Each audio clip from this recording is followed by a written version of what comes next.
Hello folks, welcome back to the Vision of Veritas channel. While manipulation from channels like MeidasDeception really isn't all that surprising, it's quite problematic when they try to paint the picture of a false narrative. Hey, what's up, everybody? It's Troy. Hey, listen, MAGA fascists are losing badly in these midterm elections, and it's getting pretty embarrassing. The MAGA Republican candidate for governor of Pennsylvania, Doug Mastriano, tried to hold this big rally in Harrisburg, and no one showed up. Check this out. Only we hail at the twilight's last gleaming, whose broad stripes and bright stars through the peril. He had like 60 people at this rally, and half of them were volunteers. Mastriano is a pure Christian nationalist MAGA fascist. Because your statements are so factually and intellectually bankrupt, especially with regards to actual MAGA rally sizes, let me give you a hand here. Let me help you with the Midas touch. Because, as you say the truth, it's golden, right?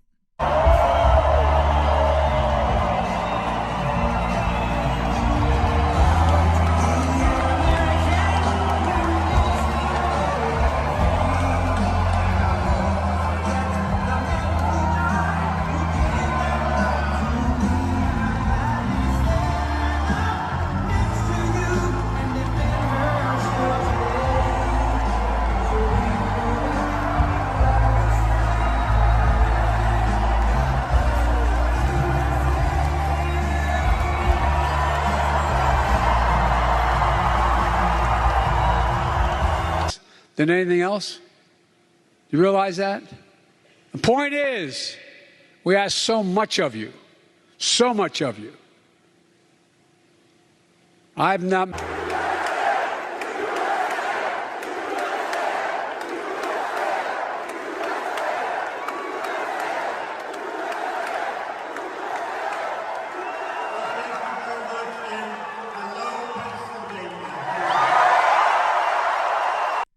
While his video here is labeled MAGA rallies are getting embarrassingly small crowds, the only problem is he either forgets or intentionally doesn't bring up the fact that it's not a MAGA rally. One MAGA rally today still draws more of a crowd than the entirety of rallies combined that Pedo Joe held and went to prior to his militarized installation into power. The focus of his video here is on Doug Mastriano.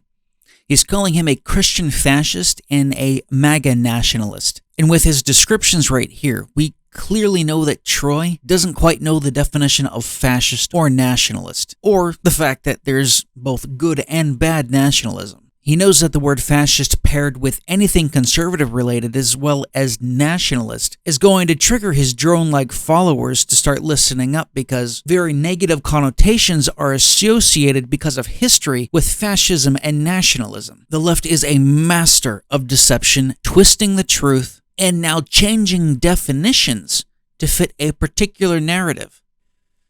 When I heard this clip from Midas here, I was originally going to do a video on Doug Mastriano and research the legitimacy of Troy's claims since I'm here in Pennsylvania. But before I got not even 5 minutes into listening here, and before I could even get into researching anything, I went down the rabbit hole of definitions because you cannot equate Christianity to fascism and the MAGA movement to a negative nationalist movement. So, like I said, I went down the rabbit hole of definitions, how they are changing and why they are changing, and how the general masses don't know anything about it because we aren't taught meanings of words as absolutes anymore. We are taught that the meanings of words can change depending on the times and how they are applied to whatever political narrative the Department of Education, mass media, and social media as a whole want to peddle, the narrative that they want to push into the minds of young people and quite honestly, people as a whole. To affect a population in one generation, we only need to look at the words of Lenin. Give me 4 years to teach the children, and the seed I have sown will never be uprooted. The lobotomizing of American values and truth is being taken right out of the Soviet handbook.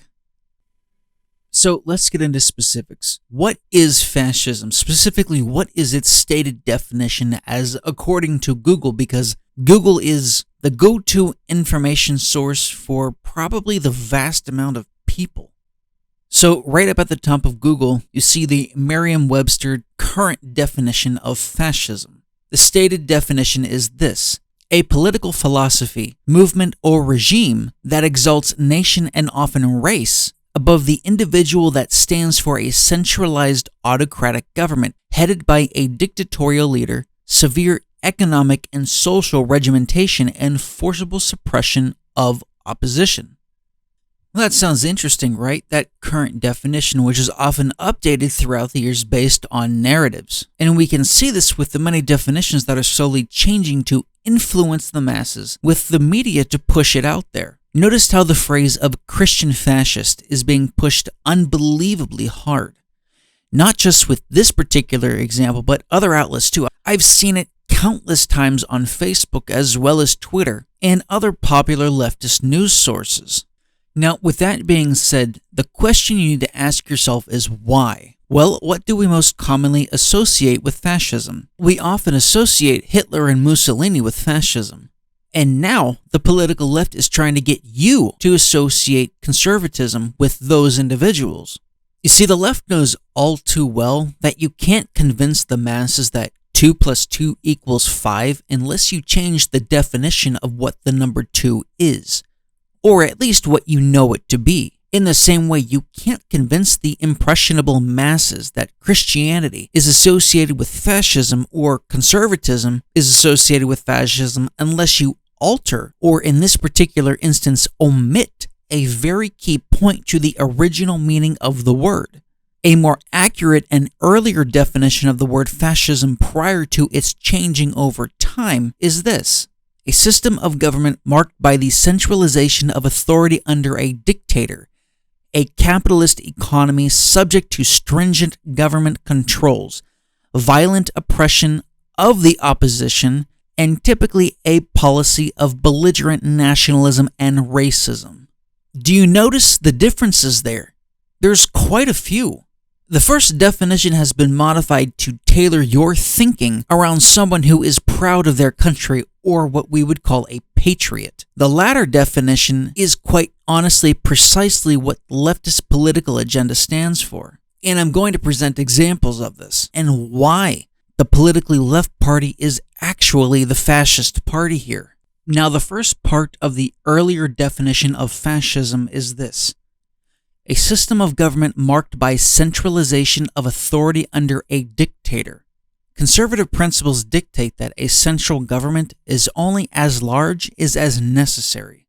Furthermore, it doesn't go beyond the bounds of its stated design parameters within the preamble to the Constitution and the Constitution itself. At least it's not supposed to go beyond those bounds, or it wasn't supposed to go beyond these bounds.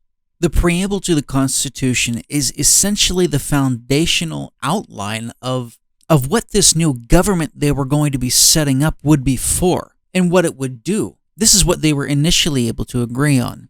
We, the people of the United States, in order to form a more perfect union, establish justice, ensure domestic tranquility, provide for the common defense, promote the general welfare, and secure the blessings of liberty to ourselves and our posterity, to ordain and establish this Constitution for the United States of America.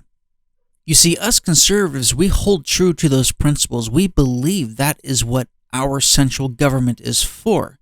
Subsequently, that's also why there is a separation of powers, so we don't have an all-powerful dictator, so we don't have a king. The next part of that definition is a capitalist economy subject to stringent government controls. Well, unless you're willfully ignorant or intellectually dishonest, there is only one political party that puts insane controls on businesses and more micromanaging oversight of our capitalist economy. What you may not realize, it is now easier to open up a business in China than it is here in the United States of America. The previous Trump administration actually dialed back a lot of those controls. He made it easier for businesses, both small and large, to function, and that's what you want. That's how he was on track with some of the best economic numbers. If it wasn't for COVID, we would have had some of the best years in decades. They could have been the 4 most prosperous years on record. The next part of the definition is violent suppression of the opposition. Now, rather than go into a $10 explanation about this, I'm only going to need to show you a relatively short but complete clip on the political party, the only political party that not only openly encourages violence, but perpetuates it under the guise of equality. Even our own vice president perpetuates this kind of violence. I mean, can you imagine just for a moment if a conservative said anything even remotely close to the following? But they're not going to stop. They're not going to stop. And this is a movement, I'm telling you. They're not going to stop. And everyone beware, because they're not going to stop. They're not going to stop before Election Day in November, and they're not going to stop after Election Day. And that should be, everyone should take note of that on both levels, that they're not going to let up, and they should not. And we should not. You cannot be civil with a political party that wants to destroy what you stand for, what you care about.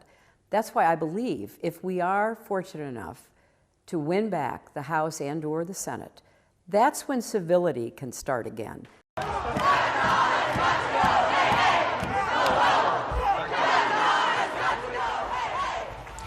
These are live images, folks, at the doors of the Supreme Court, where you can see protesters have gathered. They are demanding that their voices be heard as they anticipate.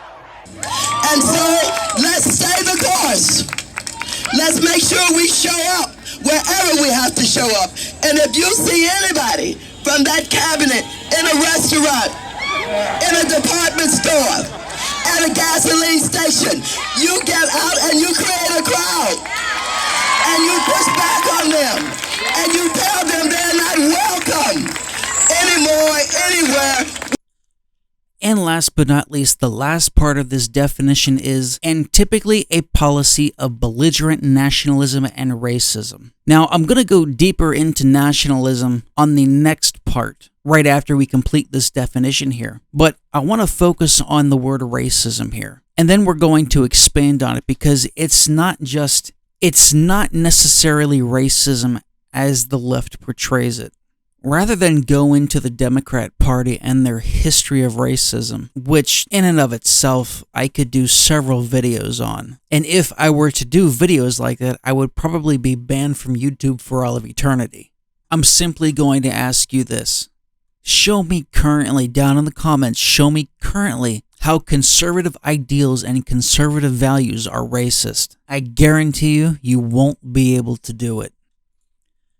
Outside of finding clips from CNN or MSNBC that says Trump is racist, that says any number of conservatives are racist, they'll say it, they'll talk about it, but they'll never provide an example of it. Or the example that they do provide has nothing to do with actual racism. Because I'm sure I can't be the only one that has noticed, as a conservative, you can be called a racist for anything, and it have nothing to do with actual racism. For proof of this, all one needs to do is go to one of the countless channels out there that do those man on the street videos where they ask random questions, usually about conservatives or Democrats, to other individuals. And when you ask questions to Democrats, generally speaking, they equate conservatism to racism, but when you ask what they did that was racist, they can't answer that question. I gave you an example of why he is not a racist. Give me another example. Okay, he's a racist in the form that maybe he's not a racist, but what is the climate? He's changing the climate in the atmosphere. Donald Trump is changing the climate, and that's racist? Yes. All right, you guys, we're done. Listen, that's what I'm saying. It's not okay in any country to disrespect. But to blame the president for individual actions that have nothing to do with him? That's your problem as men. You still can't listen to me speak. So you don't like his approach on tackling illegal immigration, and that's what makes him racist? I think the way that he's handling things like we have these camps set up now for immigrants that are being detained in these camps. Well, they've been there since when Obama was there too. The way that he's going about it now is just unprecedented. So they're being influenced. They're being told to say one thing either on CNN, MSNBC, social media as a whole, but they don't know why they're told to say it. And when someone asks to provide just a simple example, no examples can be given. That's blind indoctrination, and that's terrifying. It would be one thing if you could give an example, but you can't. It's an adolescent understanding of things, and it's further proof that in the modern school system, especially right now, you are told what to think instead of how to think. If you can't think for yourself, if you take everything at face value, you will believe anything. People, especially young people, have no foundation anymore. They have no principles with which to stand on.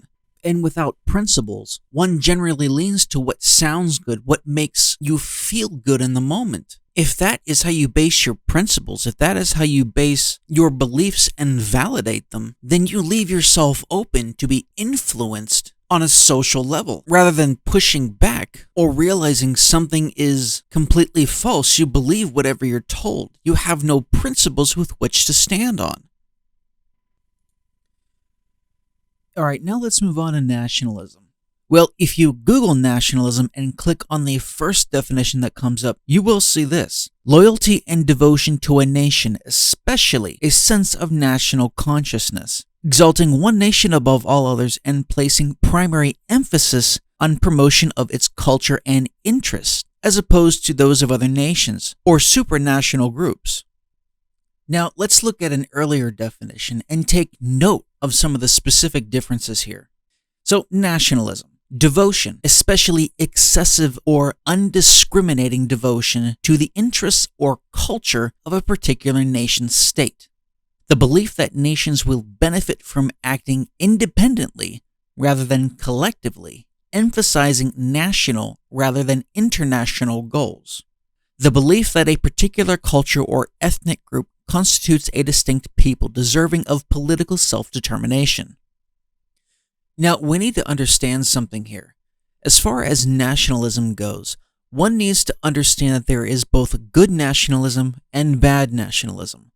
A lot of evil has been done under the name of nationalism, and that's why it's vital to understand that there is a fundamental difference between patriotism and nationalism. The left is trying to make patriotism and nationalism interchangeable, so you don't really notice the difference between the two. But the differences are profound. So let's look at one of the key differences here. Devotion, especially excessive or undiscriminating devotion, or in other words, blind devotion. While I'm sure that there is some kind of blind devotion everywhere, the blind devotion you see truly is in how the media forces the general masses into blindly believing everything that it says. Now, I'm sure that some of you are saying, well, everyone, based on their political beliefs, does that.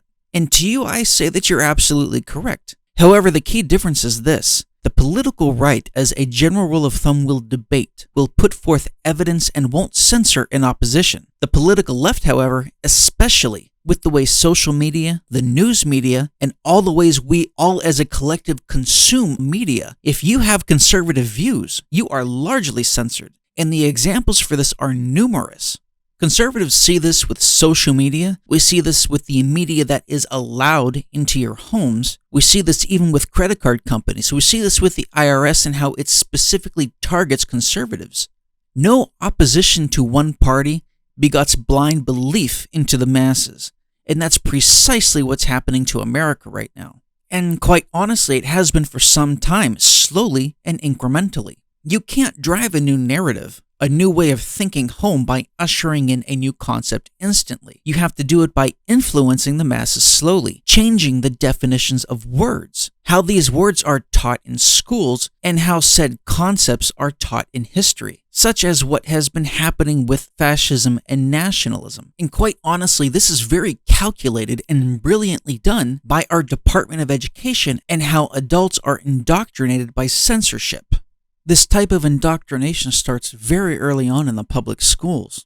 History is changed and modified ever so slightly, and when you couple those changes with the changes to the definitions of words, suddenly now, uneducated individuals associate conservatism with fascism, when really, in actuality, they're polar opposites. When we think of fascism, when we think of nationalism, our mind automatically associates them with Hitler and Mussolini, and that is correct, both in the real definitions of the words and historically. Because we all grew up learning about the evils of Hitler and Mussolini, those regimes, and how they led to world wars and the exterminations of tens of millions of people.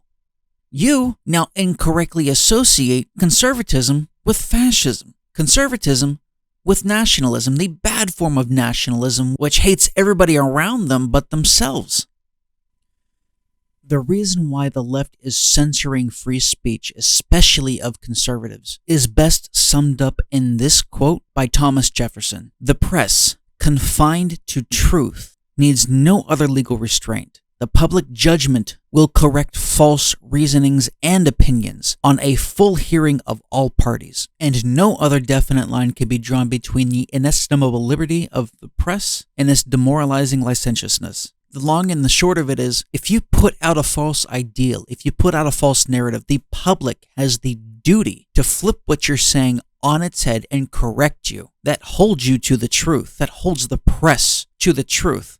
Now, the press really isn't papers, and it certainly isn't town criers nowadays. The press is by and large social media, and its instantaneous, unvetted way into your home. And with certain political ideals intentionally being censored on it, the portion of the public which speaks and knows the truth cannot correct what the general masses see, and that is a problem. This is why we no longer have a free press. We no longer have the freedom to speak as we need to, as we want to. We may only speak freely, or really the perception of speaking freely, so long as our views, thoughts, and what we put out there aligns with what is trying to be pushed.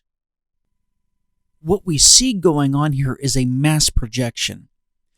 We see the leftist political group with immense power and control trying to convince you that conservatives are representing what we fought all those years ago. But because of the manipulations in definitions, and because of the blind faith the masses have in them, in truth, the leftist political ideals are the very thing they're trying to convince you that conservatives are, when it's not true. And for verification of this, all you need to do is line up side by side the values and tenets of conservatism to those on the left. But to do that, you also have to know how government works, and the vast majority of people truly don't.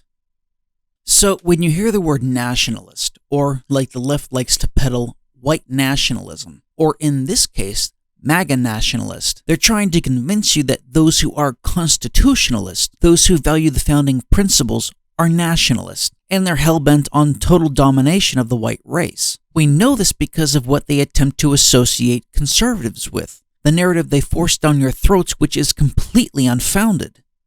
I spent the better part of 3 hours trying to find the best way to articulate and really differentiate between patriotism and nationalism. The definitions and wording that I was coming up was far too convoluted. I was trying to be too detailed, which I often am, and if you're starting to listen to these, you're starting to, also see that. How I wanted to explain them, it would have taken up far too much time. So I turned to a few places instead that I thought might be able to sum up what I wanted to say there, and I came across this, which said it perfectly. Patriotism is not a creed, or a political philosophy, or an ideology. It is only a feeling, an emotional impulse. It leads us to excitement at sports events if our country is competing. It leads us to great happiness if our country triumphs, and to sadness if our country is defeated. It leads us to defending our country in time of war. It probably affects the way we vote in elections. It is, however, a thing of the heart, not a thing of the head.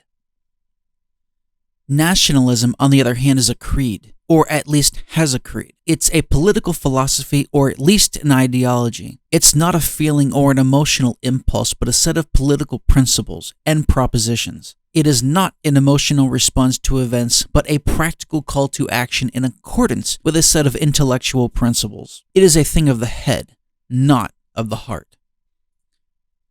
Now, remember I said earlier there was more than one type of nationalism. There's two. There's good and there's bad nationalism. You see, bad nationalism, so to speak, it makes your nation a menace to everyone around you. It makes it a threat to all of those nations. We only need to look back 100 years, right in the past to see this.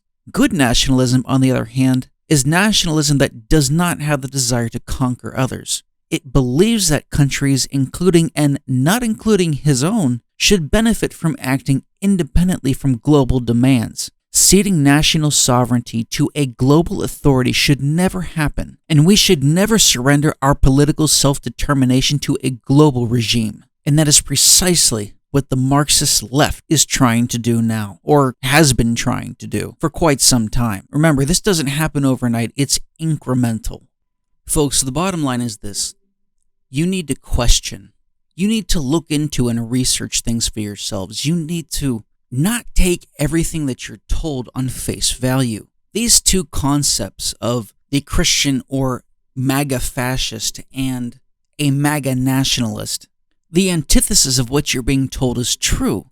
And the reason why the opposite of what they're saying is true is because definitions have changed over time. If you can slowly change the definition of something, say a word like fascist or fascism, which the general masses here in the United States, we all associate that with Hitler and Mussolini. And there are a few others as well, but predominantly those two. If you didn't know that those definitions were changed to mean a form of patriotism, to be proud of one's country, you would associate conservatism with world wars, with conflict, with strife, and with dictatorial ideas. And you would also associate it with political violence. And as we've clearly seen here through those video clips, there is only one political party that not only encourages, but perpetuates political violence under the guise of equality.